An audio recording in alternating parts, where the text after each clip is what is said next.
All right, let's jump right in. We all have this idea of what a book is, right? It's got pages, a cover, you read it from beginning to end. But what if a book wasn't this static thing at all? What if it was alive, something that could only ever exist on a screen? Well, today we're diving into the absolutely incredible world of digital literature. Just let that sink in for a second. What if a book could actually read you? What if every single choice you made, every click, just the fact that you were there, what if that changed the story you were reading?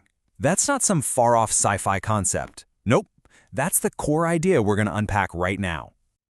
So, first things first, we got to be crystal clear about something. When we talk about digital literature, we are not, I repeat, not just talking about an ebook. This is a whole different ballgame. And this slide really shows you the huge gap between the two. On one side, you've got your PDFs and ebooks. They're basically just digital photocopies of a print book. You read them in a straight line, top to bottom. The screen is just a piece of glass you're looking through.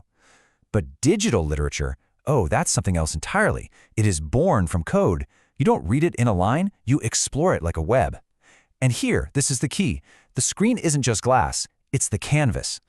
This brings us to a really important idea from the theorist N. Catherine Hales, materiality. And we should slow down for this one, because it's crucial. You know, with a regular book, its material is the paper, the ink, the glue, and the binding. But in digital literature, the material is the technology itself. The code, the interface you click on, the way an algorithm serves up text. All of that is part of the artwork's meaning. It's not just on the computer, it is the computer. And this right here is where you come in. Another theorist, Espen Aarseth, he came up with this term, ergogenic literature. All it means is that you can't just sit back and passively read anymore. The text demands, as he puts it, non-trivial effort. You have to actually work. You have to click. You have to choose. You have to navigate just to get through it. I mean, think of it like a choose-your-own-adventure book, but on steroids. This is basically the granddaddy of the narrative choices you see in so many video games today. You're not just interpreting the story, you're operating it. Okay, so how does this all actually look in practice? Well, let's check out one of the very first and most important forms of digital literature, hypertext fiction. This is where stories really broke free from that straight line. This is really the best way to picture it. Instead of turning the page to see what happens next, you click a link. And who knows where that link will take you? Maybe to another character's point of view, or a flashback, or even a totally different ending. Every single time you read it, you're creating your own unique path through this narrative web. And the absolute classic, the pioneer of this whole form, is a work by Michael Joyce called Afternoon, a Story. It came out way back in 1987. It's the story about a guy who thinks he might have seen a horrible car crash, a crash that might have involved his ex-wife and son. The thing is, the more you click and the more you read, the less you actually know for sure. And this is just so brilliant. It's totally revolutionary. You could read Afternoon a dozen times and get a different story every single time. It's designed to make you feel uncertain. There's no single right answer, no final truth. Joyce used the technology to throw out the idea of a fixed plot and replace it with this huge open space of what could happen. Now, taking these ideas of fractured stories even further, we get Shelley Jackson's Patchwork Girl. And this one takes hypertext into a really fascinating and very feminist direction. I mean, just look at that description. A story that's literally stitched together from bits and pieces of text. And this is just so incredibly clever because the way the story is built is its argument. Just look at the table.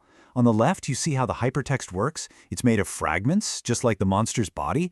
And on the right, you see how that directly challenges the whole idea of a single male author? The character has these unstable, multiple identities which completely rejects the simple, straight-line version of history. The theory isn't just something the book talks about, you make it real with every single click. Okay, so we've shattered the linear story. That's pretty wild. But what happens when the words themselves start to move? When a poem stops being just words on a page and becomes animation, sound, or even a computer program you can run? I mean, the difference is just staggering, right? A classic sonnet just sits there on the page. It's quiet. You can read it as fast or as slow as you want. But electronic poetry? It is kinetic. It moves. It flashes across the screen. It's often set to music, which forces you to read at a specific pace. It becomes this fusion of text and sound and motion. And if you want a perfect example of this, you absolutely have to check out the work of Young Hai Chang Heavy Industries. They're an art duo from Seoul, And for decades, they've been creating these high-speed, super minimalist, and totally mesmerizing digital poems. So here's the deal with their work. They flash text on the screen really fast, and it's all perfectly timed to this frenetic jazz music. You have literally no choice but to try and keep up. That enforced speed just rips control away from you as the reader, and it really makes you think about your own agency. The meaning isn't just in the words you see, but in the timing, the pressure you feel. And by doing this, they're making this powerful statement about the crazy pace of our digital lives. And now, we get to maybe the most mind-bending form of all, code poetry. It is exactly what it sounds like. It is a poem, but it's written in a programming language, like Python or Perl. So the writer has to do two things at once. It has to be beautiful for a human to read as a poem, and it has to be a working program that a computer can actually execute. Which leads to the ultimate question, right? What are you even looking at? Is it literature, or is it software? And the incredible answer is, it's both. So imagine a poem written in Python. When you read the code on the page, the way the words are chosen and indented, it might read like a beautiful verse about rain. But then, when you run the program, it could generate a little animation of rain falling down your screen. The text has two lives. One is art for your eyes, and one is instructions for the machine. The poet becomes a programmer, and the computer, well, it becomes a co-author. So, wow, after this whole journey through network stories and poems you can run, what's the takeaway? It's that the very act of reading itself has been completely and fundamentally transformed. You can really see this clear evolution of the reader. You start out as just a passive observer with a regular old print book. Then with hypertext, you get promoted. You become an active participant, you're choosing the path, and finally, with these really interactive works, you become something like a co-author, where what you do directly shapes what you see. You're not just reading the story anymore, you're helping to write it. So here's the bottom line. Pretty much everything has changed. The text isn't just the words anymore. It's the code and the platform running underneath. That single, straight plot line, it often gets replaced by a database of possibilities. Your role as a reader isn't just to think about things. It's operational. What you do matters just as much as what you think. And the meaning of it all, it comes out of this amazing, complex dance between you and the machine. And that brings us to one last big question to leave you with. We've talked a ton about what it means to read in this new world. But what about writing? If a story can be a database and a poem can be a program, what does it even mean to be an author anymore? Now that is something to think about.